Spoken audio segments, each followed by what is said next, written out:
Good morning, everyone. Welcome. It's time again for Baltimore Comic Con Live. We're in the Kids Love Comics room, and it's great to see everybody. John Such is here from the Word Podcast, and we're already seeing people line up for the discussion, which is fantastic. A great opportunity to talk about the wonderful books that are coming out of Magnetic Press, the imprint that is part of Oni and Lion Forge, and they're making some incredible books. I am going to introduce our panelists right now. We've got the Magnetic Press publisher, Mike Kennedy, veteran teacher, Mike Gianfrancesco from Teachers Lit X, one of the co-founders. We have Ronell Whitaker, another co-founder from Lit X, and Jana Troper, the speech language therapist. And we're going to be talking about a couple of the great Magnetic Press books. Welcome, everyone. Thanks. Good morning. Hello. Good morning. Michael, I want to congratulate you and Magnetic Press for opening up the North American comics world to some of the incredible books that we're getting from all over the world. I mean, we all know, all of us as veteran comic book readers, how great a lot of the product is from around the world. And it's great that you guys are picking some of the best stuff. Yeah, thanks. Yeah, I mean, there's just so much stuff out there that there's no way we could put it all out. So we just try to cherry pick the best we can.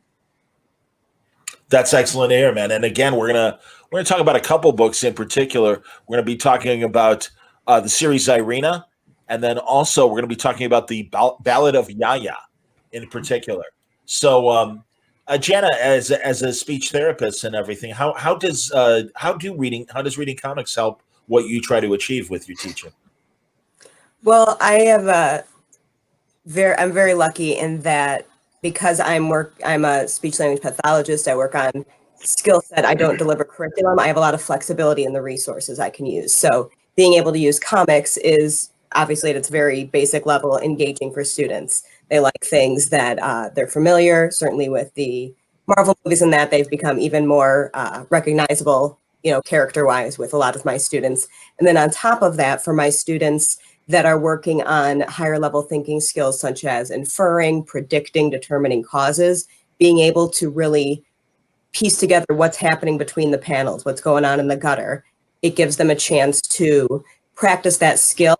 And if they're a student that struggles with decoding, it kind of removes that barrier. That way they're not being penalized twice. We can really focus in on the thing that they need to learn the overall skill without having them do it on hard mode.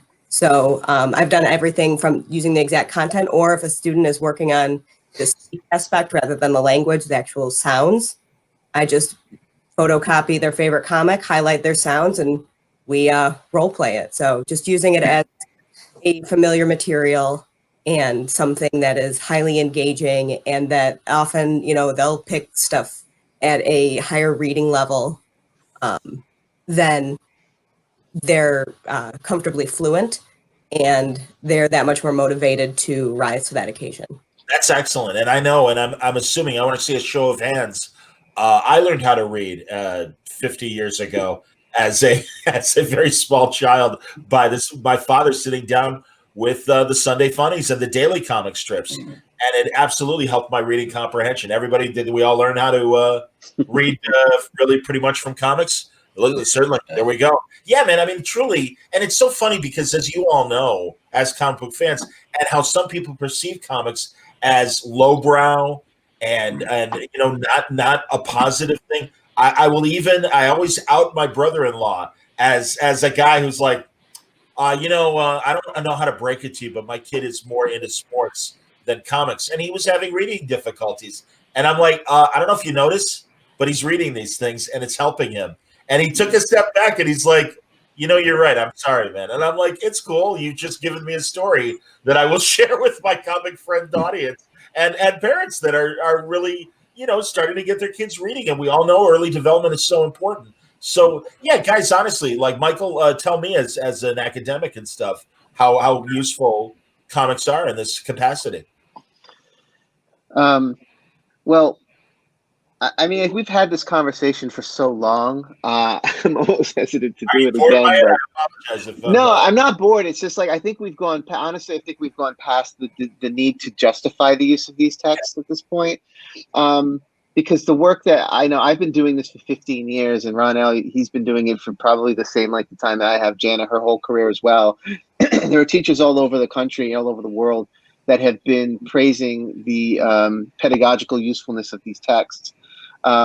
So, I mean, I would think that by now, I know there's still some people that are naysayers. I know there's still people that push back, but I think that number has gotten much smaller, at least in my observations over the years. But certainly, I mean, it's just simple scaffolding, like Jana was talking about. We learned to read, yes, through some of us through comics, but also picture books, which are, you know, those first few books you get as a child have very few words and a lot more images. And somehow over the years, the images slowly vanish, the words become more prevalent, and that becomes, you know, became the the canonical kind of way that we look at reading. But now with the complexity of comics and the creators that have grown up like us in that world, we can make equal arguments that there are canonical texts within the comic world that are complex, that we would not hand to reluctant learners, that we would not put in the hands of even people that are good readers that just aren't familiar with comics as we are. You know, there are plenty of academics like myself and educators like myself who've never read a comic before and get confused if you hand one to them.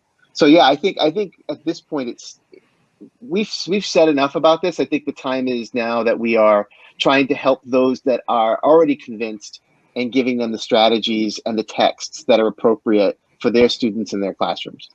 And right now, before we get to Mike and these specific examples from Magnetic Press, which I do think, achieve that, anything you want to build on what Michael just said?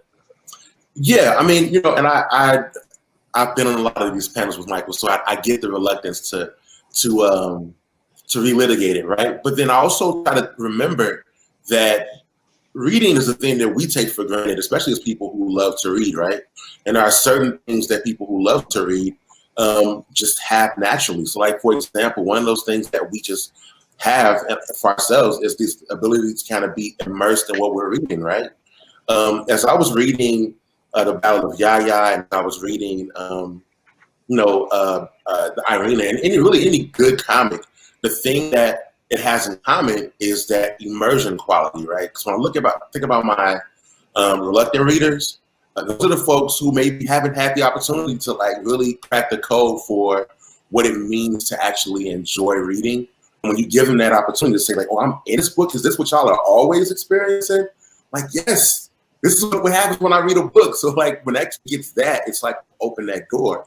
And then also when I was reading Irina in particular, it's that nuance that's there, right? So for my kids who are those advanced readers, those ones who like the opportunity to kind of decode or to find a hidden meaning, they're going to be looking at that like it's a treasure hunt, right? So now you have this opportunity where you're giving that kid an extra layer to explore, and that's that other thing that you open up for them. Well, that kid now figures out that literature has more to it than just what's face value or than what's on the page. So I think, even beyond arguing like the skills and the usefulness of it, it's just reminding people, this thing that you do naturally as a person who likes to read, other folks don't have that. And this thing that you no longer have, the people who aren't lifelong readers, are taking for granted the idea that there's more that can be found in a text. And I think comics help people with that too. Understood.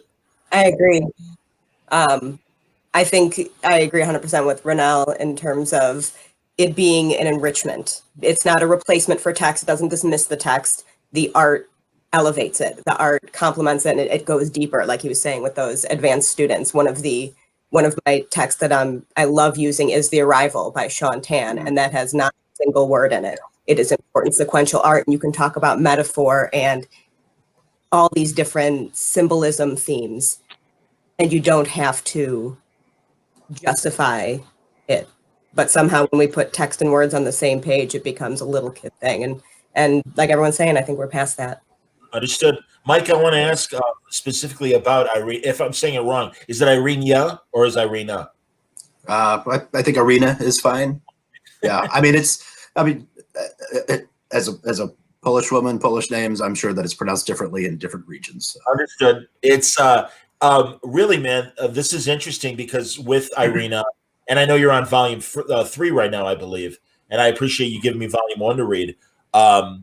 There's a kinship between this and a book like, from years ago, but it's certainly a classic, both in comic circles and also academic circles now. And that's Mouse, the Art Spiegelman book. And I think it's great. And it was funny. And we talk about picture books, Michael. I was talking to Brad Meltzer last week, and one of his latest books is I Am Anne Frank. And I really am impressed that at this young age, these books are coming out that can sensibly, and I think in a way that children can understand, the incredible tough times of that occupation period of World War II, and put it in terms that a small child can understand the lessons that need to be learned. And again, it was funny. I asked Brad last week ago. I'm like, is this kind of a little tough for this age? And he said no. And I understand. And truly, I mean, that's really for everybody. I want to start with Mike though. Just bringing this kind of comic to an English speaking readership, and what was the decisions that maybe went behind doing this with Irina. Yeah, I mean, when I first saw it at Angoulême 2 years ago, I think, and at that point, I think only the first volume had come out over there. I was just blown away, just because, like you said, it's an important topic, it's an important subject matter, and it's one that kids, should start to become familiar with. But it's also such a dark and harrowing time. How do you tell that story to kids? Yes. And I think JD and Severin and David, the artist, they just did a fantastic job.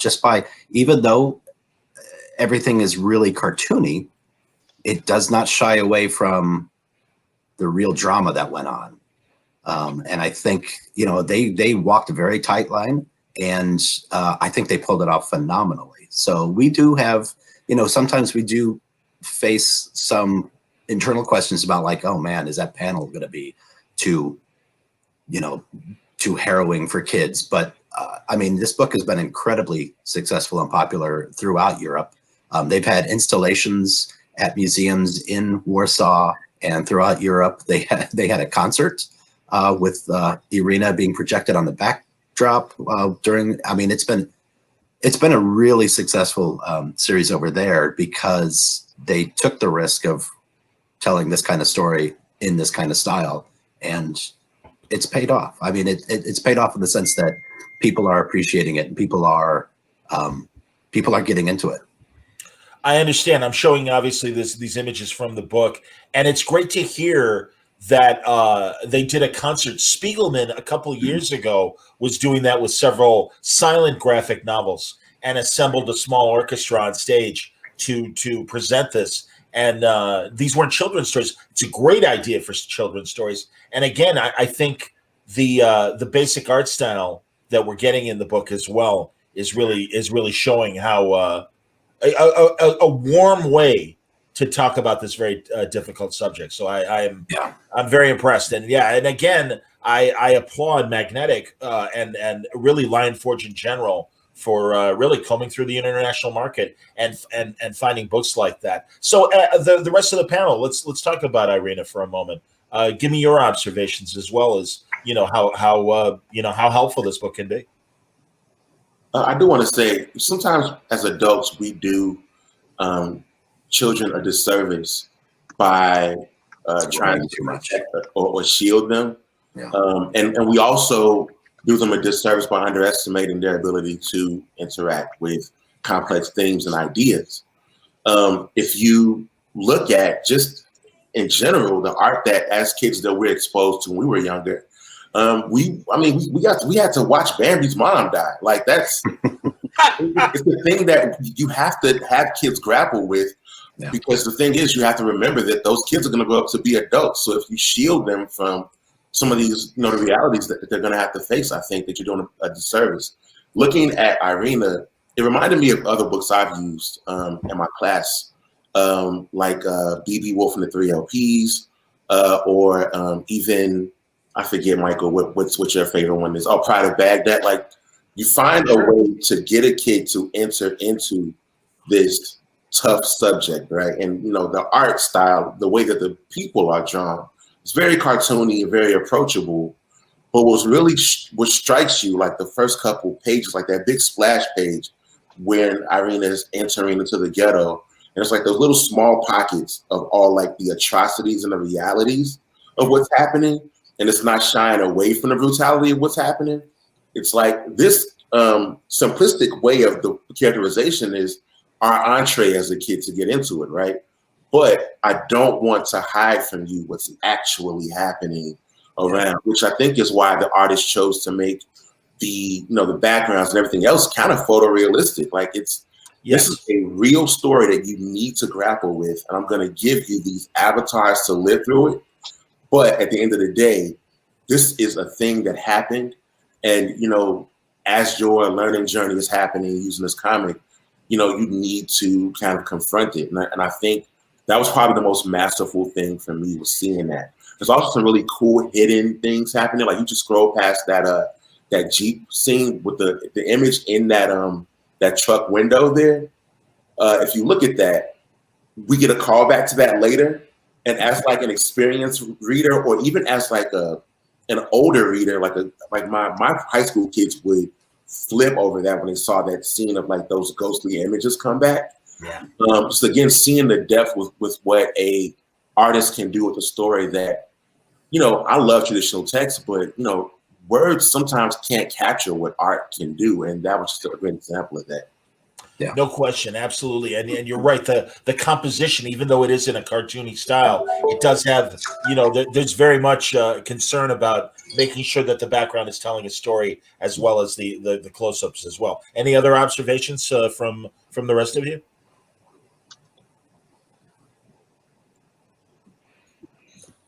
I really was drawn to the choice to have a dog included throughout. Like, I'm a dog person, so I automatically noticed, but I thought having that as well as a child and then adults, and seeing how these things affected and how different characters valued each of them in a way that may be different from how it's almost certainly different from how we do it now when we're outside of these extraordinary circumstances, and being able to discuss in depth why this character decided to be violent in this situation against that one, but not against that dog, and why somebody else would be or wouldn't be. And I mean, you could take any topic, you could make this a social emotional lesson, you could make it a history lesson, it could be in literature class. I mean, it's a medium rather than a topic or a genre. And I think that if we can get a really snappy tagline, something that sums up those thoughts, I think we really can elevate to that next step of, I don't have to convince you to use it. Let's talk about how we're going to use it. Yeah. Well, and if I could just jump in for a second, I think one of the things about comic books in America is so many people just think, oh, they're good versus evil stories. It's, you're either pure evil or you're the hero. And I think a story like Irina showed that, I mean, yes, there are a couple of the Nazis that are just pure evil. But it also showed that there were a lot of people in a lot of different situations. There were soldiers who were kind of forced to fight in the Nazi army and they didn't want to, and they end up helping Irina, on the sly. And some of them have to, they pay a price for that. Like you mentioned, the one soldier, the evil Nazi wants to kill the dog, and the other soldier's like, hey, come on, that's the general's favorite dog, which was a lie, but it was just to protect the dog. Because I think that sometimes in comic books, especially if you're coming from it not as a comic book reader or who's familiar with the storytelling mechanics of sequential art, you just assume, oh, it's good versus evil, and so it's you're going to fit in one of those two categories. But that's not the case. I mean, like all good stories, there's two sides to every character and every scenario, and the best stories can make the reader aware of both sides. I mean, even if, clearly the right moral choice is the one side, at least you can kind of see like, well, why did they think that way? Why did they feel that way? Or, why were they forced to do those things? Or why did they choose to do those things? And I think those are some of those subtle lessons that you mentioned that comics can bring about.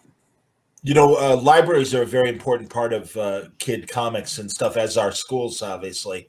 And in this COVID time, I don't know, strategy-wise, both Mike and the rest of you, how you're able to connect with libraries, and then how libraries are connecting with kids during this very weird time. I mean, and thank God we are in the electronic age where they can expand what they do beyond the physical building. But any thoughts on that right now? Well, I mean, it has been tougher for us to get books into libraries these days, just because a lot of libraries are still closed down, or even if they are reopening slowly, they're not purchasing as much new stuff. So, like you mentioned, the third Arena book did come out just this month. In fact, it is a trilogy, so there's only 3 in the series. Okay. But the second volume came out last month, so we tried to get them back to back really quickly, but we are having trouble getting them into libraries just because even when they're open, like I said, they're still their purchasing budgets might be reduced. Sure. So yeah, we're doing whatever we can on just the kind of the grassroots newsletter and email path. Trying to make digital versions available and whatnot. Our books are available on Comixology and Kindle. We're looking into, I know that there are a couple of other platforms that kind of specialize in library digital. I was going to ask about Hoopla in particular, because as a Chicagoan, I certainly take full advantage of Hoopla. And it really is a terrific platform for people on a shoestring budget, not just for kids comics, but comics of all kinds. So, yeah, we haven't gotten a Hoopla account set up yet, but we did start that conversation ironically right before the whole COVID. Wow. We started talking to them in January. We do need to get that going soon. We've just been so busy. It's funny with everything shutting down or slowing down or limiting their access. You'd think, oh, well, that just gives us more mind share to do stuff. It's ironically been exactly the opposite. We've had to work twice as hard to kind of make up for that deficit. And so our mind share has been a little bit spread out lately, but that is on our high priority list. Understood. Yeah, the rest of you, honestly, I mean, again, I think Hoopla is great. And I don't know the other platforms that libraries use, but can you talk about whatever you guys use in terms of interacting with the libraries to kind of achieve what you guys do? Yeah, Hoopla is probably the closest thing I can get kids to. I'm an administrator right now, actually, so I'm no longer in the classroom, so I can kind of speak to a specific thing about this that I think is something that people need to kind of really consider. So I'm in a district that serves a south suburb of the city, and a lot of my kids do have access to a public library. And it has an account with like Hoopla, but some of my kids don't. They don't have access to a digital library, so they depend on us as a school to try to provide what we can for them. And one thing I can say that was on my radar, but has been brought into sharp focus recently, is how difficult it is to get classroom sets and things like that digitally in graphic novels. We use certain services, but as a person who has purchasing power, it is shocking to me that there are so many publishers that it feels like they don't want our money. It's like, I got so much money to spend, man. Like, I want to throw money at people. And it's like, keep your thousands of dollars, right? It's kind of one of those things where I feel like there needs to be a lot more concentrated effort to do this work. I know that there are places like Solution Squad was mentioning, Comics Plus, but again, there's always the caveat of trying to find something that will work for more people, and I've struggled in my position to kind of find a way to consolidate that. So that's been it. But I mean, as far as we send kids to the library all the time, because like those are like our book drug dealers. Like I can't give you this book But there's a person around the corner who can like give you this really cool book that you might want to dive into. I agree, man, and I love talking to the comic book people I know that work in libraries, and just that exact goal of, hey, man, seriously, you're gonna love this, or woman. You'll forgive me. I have 70s slang. That's what happens when you grow up in the 70s. But truly, like, you know, there's great things here, and really fun things, and it's really just reminding children. And forgive me, I know this is like an old record, but the fun of reading, and it's comics really help in that capacity. And Michael, forgive me, I didn't want if you had a comment on what we're just talking about in terms of working with the libraries. Yeah, I mean, I don't have much to add to what Ronell said. I think he's spot on. Obviously, I spent a lot of my time this summer when we were concerned about what our return was going to look like in the fall, and I teach a graphic novel course. Oh, great! Which it is, and my district and my building and my department chair and principal have been very generous and supportive, and we have purchased a number of class sets of books, hard copy books, but that is not as easy to disseminate now.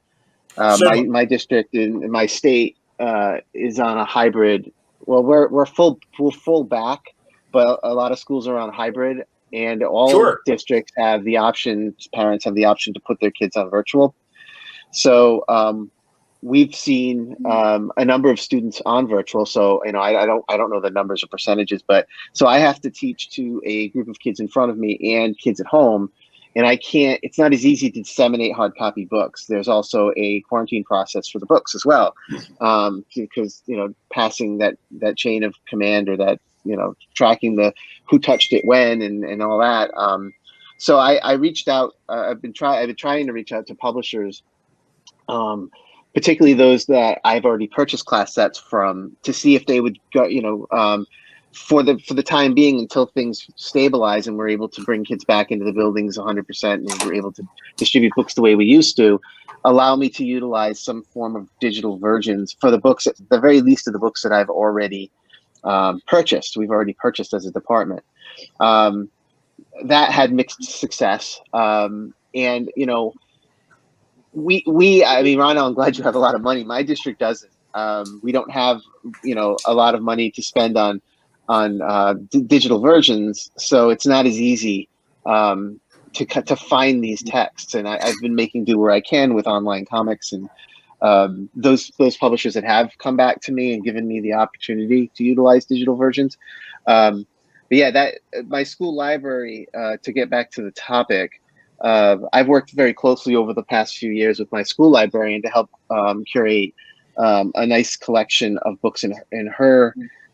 In media center, graphic novels that students can take out. And I myself have a large graphic novel library, which currently is packed up, but hopefully we'll be back on the shelves soon. So, that's, other than what Ronell said, I guess that's what I would like to add. Well, I wanted to build on what you just mentioned in terms of having a reading list, even for physical books. I'm curious to hear what graphic novels is on your reading list, and obviously, Mike, we're also here to talk about what's happening with Magnetic, but I would like to hear about the other books and publishers that you're suggesting to your students. Well, from you mean Mike Kennedy or Mike me? Mike, you, Mike. You're the one who brought up this. Sure, yeah. I have class sets of American-Born Chinese, Understanding Comics by Scott McCloud, Gene Yang, American-Born Chinese. Yep. Smile by Raina Tegelmeier. Let's see. Let me think. Oh, Ms. Marvel Volume 1, No Normal. G. Willow Wilson. Let's see. Trying to think of which books AD New Orleans After the Deluge, Josh Neufeld, and as Ronell mentioned, Pride of Baghdad, Brian K. Vaughan. Cool. I Kill Giants, Joe Kelly. Sure. It's actually a Lion Forge book, and it's Upgrade Soul is another one that I used towards the end. Mouse, of course, I've had a class set of Mouse since before I taught. Batman Year One is another one, and I have half a class set of Persepolis. Oh, that that's great. I'm sure. Oh, and I have Romeo and Juliet, the manga classics edition. Oh, of very Romeo nice. and Juliet. That's a great way to teach Romeo and Juliet. So- So it sounds like a wide range of grades that you're dealing with too. What's your age range? Well, I teach the class is actually all seniors, juniors, and Okay. seniors. But it's not when I introduce some of these texts that are maybe middle grade level. It's Mhm. about scaffolding, like I said earlier, that people who've never read these books, and a lot of my students get into the class excited about it, but they've read very few comics. So we build to something like Mouse or Upgrade Soul, which are very complex and dense graphic novels that require that level of attention and understanding and analysis to be able to pick up things like Ronell showed that those kids, the ghostly kids in the windshield, a lot of people wouldn't see that on a first read, especially people who are new to the medium. So, and I find that the elementary schools in my district often borrow some of my books. I send them, the sets to Cool. borrow to use with their kids too. So I'm trying to help service other parts of my district as well. That's excellent. And you're based in Rhode Island. Mhm. Everybody else right now is in Chicago. And Mike, I want to go back and also talk about another magnetic book that I wanted to discuss, and that's the Ballad of Yaya. Now, Irina is life in a Polish ghetto during World War II. Tell us about Ballad of Yaya. The Ballad of Yaya is a 9-book series. The last 3 will be coming out in December. And it's the story of a little girl who she's a rich girl. She's a daughter of a diamond merchant in Shanghai, China in 1937. And when the Japanese attack, they are separated. And she finds herself on the run with a little street urchin boy named Tuduo. He's world wise, and he's out there to. I mean, he's an orphan, so he doesn't really have a family. So he kind of takes her in, and the two of them go off on this journey to try to catch up with her parents, who she believes have gotten on a ship to Hong Kong. So Wow. it's a long journey ahead of them, and it's just full of all of these little sub adventures along the way. But it is telling one story of her finding her parents and her friendship with this kid from the other side of the street, and learning how to,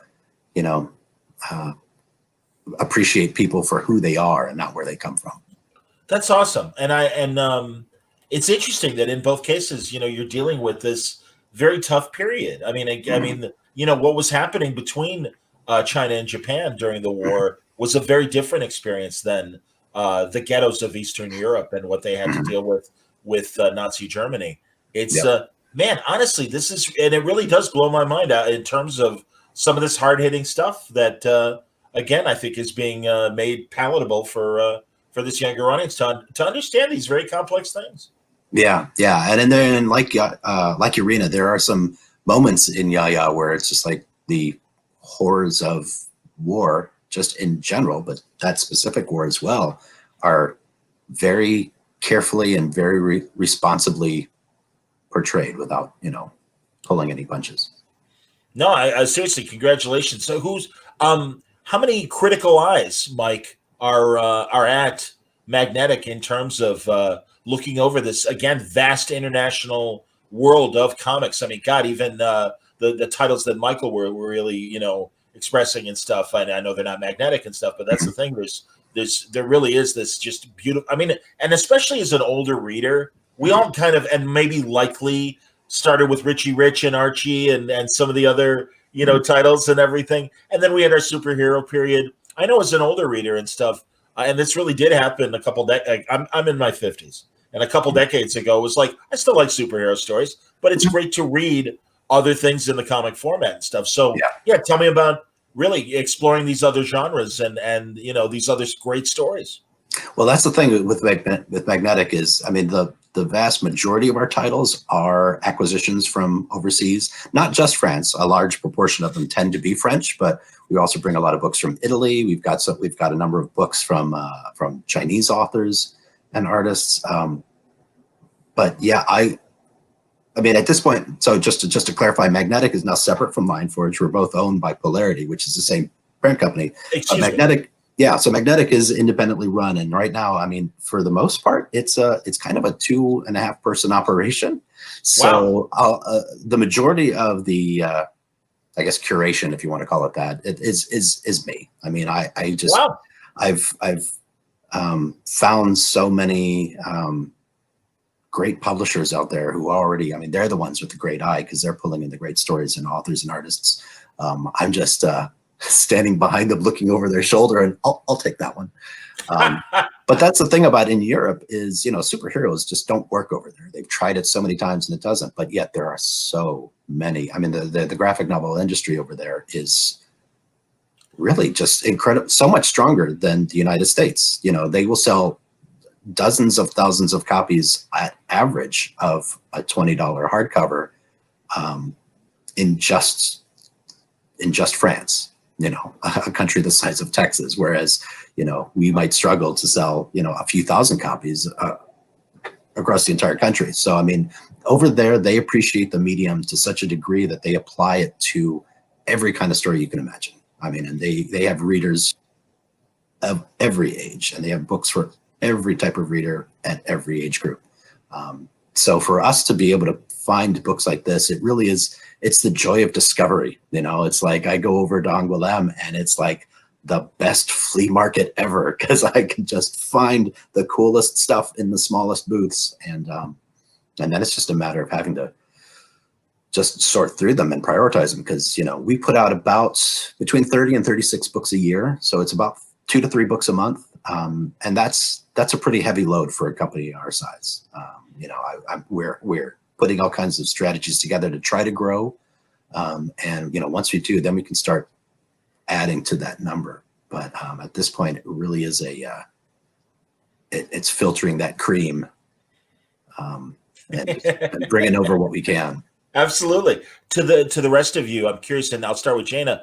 I'll say again, as an older reader, I appreciate manga, but to get my brain to read comics, left to right, and then with manga go right to left, it is really a brain twister for me that continues to challenge me when I try to read manga.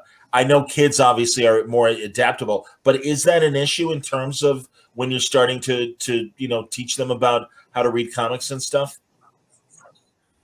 For my students, no.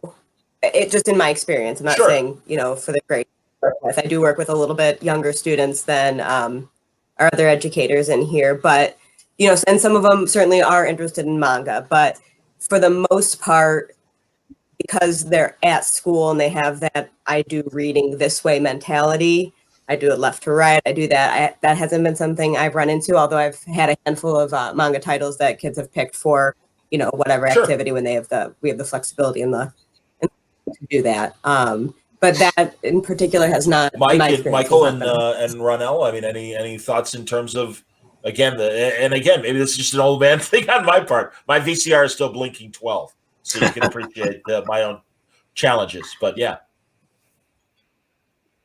The fact that you still have a VCR says a lot. You know what? Manga, I think, and first of all, there are kids who come to me who have never read a comic. So I don't take it for granted that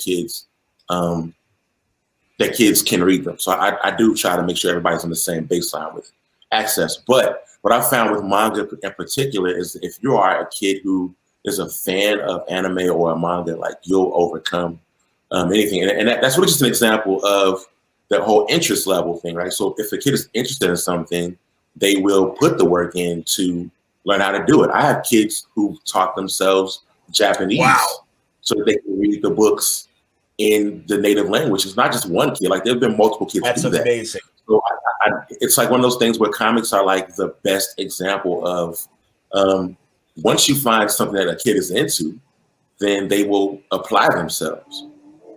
That's amazing. And Michael, any anecdotes you want to share in regards to any of that? I mean, like I said, I do one manga book with my students, and it's a Romeo and Juliet adaptation. Some of them do have to be, you have to explain, because I spent the whole year up to that point explaining how to read comics from left to right, and then I have to say, well, okay, Yeah. except for these kinds of comics, which are the complete opposite of that. But they, kids are flexible and they are adaptable, and it takes them far less time, I think, to get into the groove of that type of reading than it would, someone much older and more set in their ways. I mean, their brains are still developing, so it's not as difficult.